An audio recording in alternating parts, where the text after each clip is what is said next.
మనతో ఇప్పుడు senior advocate Umar Ali గారు ఉన్నారు. సార్ నమస్తే అండి. నమస్తే అండి. సార్ ఇప్పుడు యాక్చువల్గా ఒక యాక్సిడెంట్ అయితే ఎలాంటి కేసు వర్తిస్తుంది? In case of hit and run, గుద్దేసి ఆపకుండా వెళ్తే కనుక ఎలాంటి సెక్షన్ వర్తిస్తుంది? ఇవన్నీ కాకుండా గుద్దేసిన తర్వాత సెక్షన్స్ అంటే మిస్ప్లేస్మెంట్ ఆఫ్ ఎవిడెన్స్ కనుక క్రియేట్ చేస్తే కనుక ఎలాంటి శిక్షలు పడే అవకాశం ఉందంటారు? ఎందుకంటే రాష్ట్రంలో ఇప్పుడు ఒక సంఘటన జరిగింది. ఒక గొర్రెల కాపరిని సిదిరప్పలరాజు కొడుకు గుద్దేసి ఆ కేసు అయితే నడుస్తుంది. అతను చిన్నపిల్లాడు, అతని మీద కేసు పెడతారా మీరు? అతను అడ్డం పెట్టుకొని మీరు సిదిరప్పలరాజుని ఇబ్బంది పెడతారా అని చెప్పి ఒక మాజీ ముఖ్యమంత్రి అయినటువంటి జగన్మోహన్ రెడ్డి గారు అడుగుతున్న పరిస్థితి ఎలా చూడాలంటారు? అసలు ఈ టోటల్ సినారియో యాక్సిడెంట్ కేసుల్లో హిట్ అండ్ రన్ కేసు అయినట్టయితే ఇప్పుడు జనరల్గా ఆ పర్సన్ ట్రేస్ అవ్వకపోతే, అతను ఐడెంటిఫై కాకపోతే అది దానికి ఏదో యాక్సిడెంట్ ప్రకారం 25,000 ఏదో కాంపన్సేషన్ ఇస్తారు వాళ్ళకి. అది ట్రేస్ అయితే మాత్రం ఫలానా వ్యక్తి ఈ యాక్సిడెంట్ చేసి హిట్ అండ్ రన్ దానికి ఎస్కేపింగ్ ఫ్రమ్ ది యాక్సిడెంట్ అనేటువంటి దృక్పథంలో వెళ్ళినట్టయితే సివియర్ సెక్షన్స్ దీంట్లో ఉన్నాయి. అంతేకాకుండా మరి యాక్సిడెంట్ చేసిన తర్వాత చేంజ్ ఆఫ్ అక్యూజ్డ్, అంటే ఎవడైతే యాక్సిడెంట్ చేశాడో అతన్ని మార్చి ఇంకొకరిని పెట్టడం అనేది కూడా పెద్ద నేరం అవుతుంది. అతనే యాక్సిడెంట్ చేసినప్పుడు అతను నేనే నా ద్వారానే జరిగింది అన్నప్పుడు విధానం వేరు. ఇది ఎస్కేప్ అవ్వడానికి మళ్ళీ అతను ప్రయత్నించినట్టయితే అదనపు సెక్షన్స్ కూడా దీంట్లో వచ్చేటువంటి అవకాశం ఉంది. ఇంకోటి, వేరే వ్యక్తి కూడా ఈ విషయం అతను తెలిసి అతను నెత్తి మీద వేసుకోవడానికి వచ్చినా కూడా అతనికి కూడా మరి కొంత దీంట్లో తన నేరాన్ని పైన వేసుకున్నారు కాబట్టి అతనికి కూడా కొంతవరకు పడే కొన్ని సెక్షన్స్ అప్లై అయ్యేటువంటి అవకాశం కొంత అతను కూడా మరి చేయని నేరాన్ని ఒప్పుకోవడం అనేది కూడా ఒక నేరమే, అది కూడా ఒక నేరమే. సో అది కూడా ఒక ఆస్పెక్ట్లో మనం చూసుకోవచ్చు. ముఖ్యంగా ఇప్పుడు మనకు వచ్చేటప్పటికి ఇప్పుడు మనల్ని ఎవరైనా కూడా ఒక వ్యక్తిని మనం మార్చేటప్పుడు ఒక యాక్సిడెంట్ ఒక అతను చేసి అతని ప్లేస్లో వేరే వాళ్ళని మనం రీప్లేస్ చేసినప్పుడు దీంట్లో సెక్షన్ 201 ఆఫ్ ది బిఎన్ఎస్ ప్రకారం ఇతను అవునా false screen of the offender అంటారు. అంటే ఒక నేరం ఒక అతను చేస్తే వేరే అతన్ని తీసుకొచ్చి ప్రవేశపెట్టడం, దీనికి సెక్షన్ బిఎన్ఎస్ 201 ప్రకారం ఇది ఏమవుతుందంటే స్క్రీన్ ఆఫ్ అఫెండర్ కింద disappearance of the evidence of the giving false information to the screen of the offender అనే దాని మీద, అంటే ఉన్నదా ఒకటైతే వేరే ఒకటి ప్రవేశపెట్టడం, అది బిఎన్ఎస్ సెక్షన్ 201 కింద కేసు నమోదవుతుంది. ఇప్పుడు సెక్షన్ 203 అనేది అప్లికబుల్ అవుతుందా? ఎందుకంటే ఇప్పుడు ఈ కేసులో అయితే సెక్షన్ 203 అనేది బిఎన్ఎస్ సెక్షన్ 203 అనేది అప్లికబుల్ అవుతుందా కాదా అనే దాని మీద పెద్ద చర్చ అయితే నడుస్తుంది. దీన్ని ఎలా చూడాలంటారు? ఇప్పుడు బిఎన్ఎస్ 203 అనేటువంటిది అప్లై అవుద్దా లేదా అనేటువంటిది అక్కడ ఉన్నటువంటి సర్కమ్స్టాన్సెస్ బట్టి ఉంటుంది. అలా విధంగా మరి అక్కడ ఈ సెక్షన్స్ అక్కడ ఉన్నటువంటి చనిపోయాడు, అతను చనిపోవడం జరిగింది. అది ఒక రకంగా అది ఏమవుతుంది, అది డెత్ కాబట్టి అప్లై అయ్యేటువంటి అవకాశాలు కూడా దానికి ఉన్నాయి. ఆ సెక్షన్ కూడా అప్లై అయ్యేటువంటి అవకాశం ఉంది. అయితే అక్కడ ఉన్నటువంటి సర్కమ్స్టాన్సెస్, అక్కడ ఉన్నటువంటి పరిస్థితులు అవన్నీ కూడా తీసుకోవడం జరుగుతుంది. దాన్ని బట్టి ఆ సెక్షన్స్ కూడా ఆల్టరేషన్ చేసిన తర్వాత మనకు సెక్షన్స్ కూడా ఆల్టరేషన్ చేసేటువంటి అవకాశాలు కూడా ఉన్నాయి దీంట్లో. సరే, ఇక్కడ ఒక విషయం ఏంటంటే కనుక దీంట్లో అసలు ఆ వ్యక్తిని ఎవరైతే యాక్సిడెంట్ చేశారో ఆ వ్యక్తిని తప్పించాలని చూసి తర్వాత ఎవిడెన్స్లతో దొరికిన తర్వాత వాళ్ళకి ఎలాంటి శిక్షలు పడే అవకాశం ఉన్నాయి, తప్పించడానికి చూసిన వ్యక్తులకి ఎలాంటి శిక్షలు పడే అవకాశం ఉన్నాయి అనుకోవచ్చు అంటారు? ఇప్పుడు ఒక యాక్సిడెంట్ చేసి తప్పించుకోవాలనేటువంటి చూడటం అనేది పెద్ద నేరం. దీంట్లో రకరకాలైనటువంటి సెక్షన్స్ ఉంటాయి.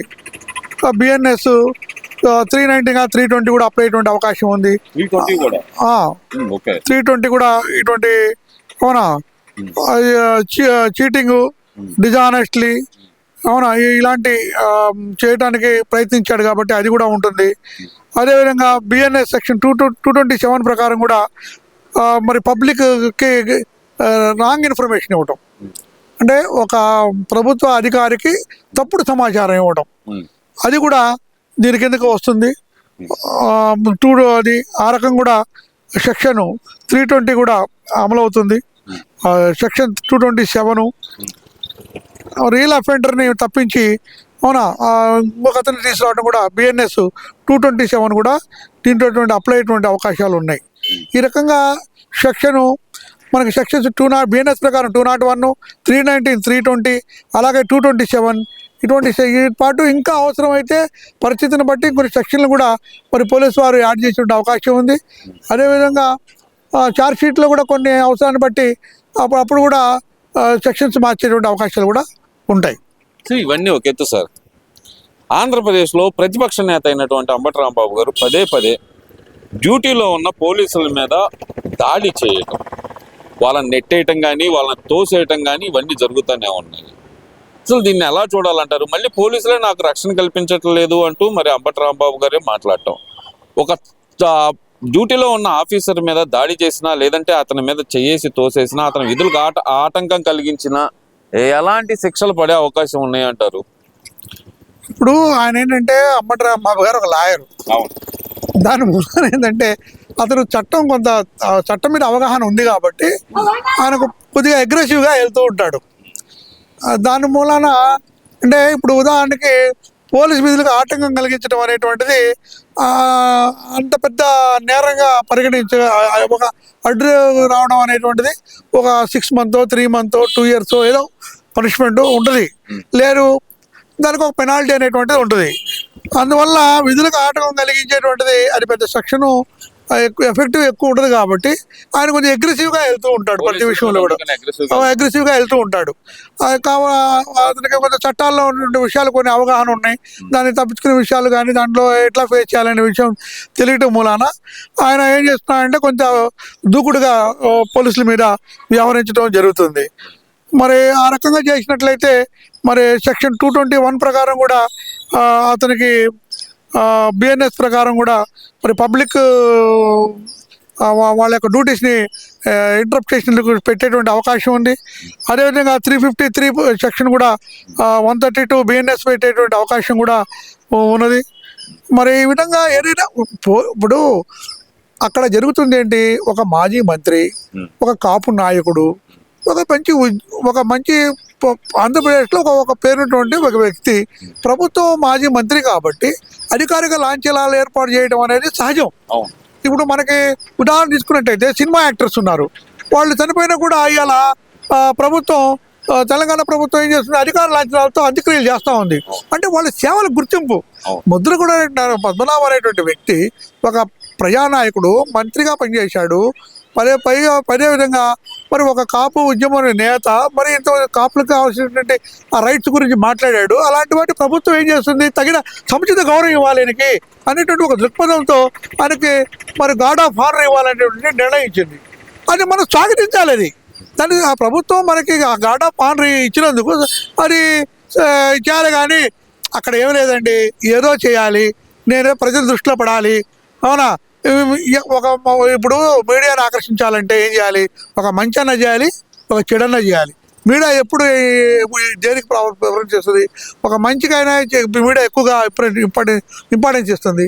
ఇప్పుడు ఏమైనా పురస్కారాలు వచ్చినాయో లేకపోతే ఏదైనా గోల్డ్ మెడల్ సాధించాడు, ఒక క్రికెట్ మ్యాచ్లో విన్ అయ్యారు అంటే పుట్టుకూకు దాని గురించి చూపిస్తూ ఉంటుంది. అలాగే ఒక మర్డర్ చేశాడు, ఒక చెడు చేశాడు, దుందుడు చేశారు, ఒక ధ్వని జరిగింది, అది గొడవలు జరిగినాయి, దీన్ని ఎక్కువ ఫోకస్ చేస్తుంది.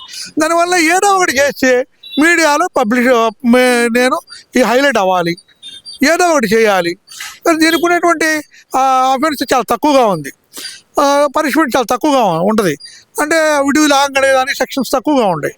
అందువల్ల ఏంటంటే ఇతను ఈజీగా ఎస్కేప్ అవ్వడానికి ఆయన దుందుడుగా వ్యవహరిస్తూ ఉన్నాడు.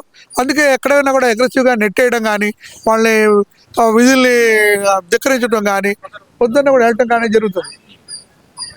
ఇక్కడ ఫైనల్ గా చూస్తే గనక ఒక విషయంలో మనం పదే ఈ అంబటి రాంబాబు గారు పోలీసుల మీద అగ్రెసివ్ గా వెళ్ళడానికి ఇదే కారణం అనుకోవచ్చు అంటారా? అందుకనే అమ్మ తక్కువ కేసులు తక్కువ మొత్తంలో జరిమానా కానీ లేదంటే గనక తక్కువ పనిష్మెంట్ కానీ పడుతుంది కాబట్టి పదే పదే వాళ్ళ మీద అటాక్ వెళ్ళి ఇదే విషయం పబ్లిక్ లోకి వెళ్తే గనక పబ్లిక్ ఎలా తీసుకుంటారంటారు మరి దీన్ని? పోలీసులకే అధిక వాళ్ళే రెస్పెక్ట్ ఇవ్వనప్పుడు పబ్లిక్ ఎలా ఇస్తారనుకోవచ్చు అంటారు? ఇప్పుడు ఏమైందంటే, ఇప్పుడు భారతదేశ ప్రజలు ఎవరైనా కూడా చట్టాన్ని గౌరవించాలి. చట్టాన్ని మనం మన చేతిలో తీసుకోకూడదు. ఇప్పుడు ఒక ప్రభుత్వం ఇవాళ ఏ ప్రభుత్వమైనా ఉండొచ్చండి. ఒక గార్డ్ ఆఫ్ ఆనర్ ఇవ్వమని ప్రభుత్వం ఆదేశించింది.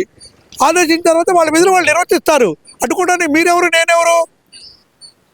రేపొద్దున వేరే ప్రభుత్వం ఉంటుంది. ఉన్నప్పుడు మనం అలాగే చేస్తే అది కరెక్టా కాదు కదా. ఏ ప్రభుత్వం అయినా ప్రభుత్వాలు ఎప్పుడైనా కూడా ఏదైనా ఒక మంచి పని చేస్తున్నప్పుడు ప్రతిపక్షాలు కూడా హర్షం వ్యక్తం చేయాలి. ప్రతిపక్షం కూడా తగినటువంటి ఇది చేయాలి. అంతేగాని ఇప్పుడు ఒక కాపు నాయకుడికి గార్డ్ ఆఫ్ ఆనర్ ఇస్తుంటే అతను ప్రౌడ్గా ఫీల్ అవ్వాలి. ఒక కాపు నాయకుడు, ఆయన కూడా ఒక కాపు నాయకుడు కాబట్టి. మరి అతను ఈ విధంగా నెట్టేసి మీరు గార్డ్ ఆనర్ ఇవ్వడానికి లేదు, అది లేదు, ఇది లేదు, అలాగే మరి కూతుర్ని చూడకుండా రానికపోవడము, ఇలాంటి చర్యలు అనేటువంటిది ప్రజలు ఎవరు కూడా హర్షించరు. ప్రజలు హర్షించాలంటే మంచి పనులు చేస్తే మనం హర్షిస్తారు. మనం అధికారం చేతిలో తీసుకోను, లేకపోతే మనకి చట్టం తెలుసుని దుర్వినియోగపరచడం ద్వారా ప్రజల్లో ఏమవుతుందంటే ఒక వ్యతిరేక భావం ఏర్పడుతుంది. ఇతను ఇంతే చేస్తుంటాడు, ఇతను ఊరకాయ కావాలని ఇలా చేస్తుంటారంటే కొంత తర్వాత మనిషికి విలువ అనేది తగ్గిపోతూ ఉంటుంది. Thank you.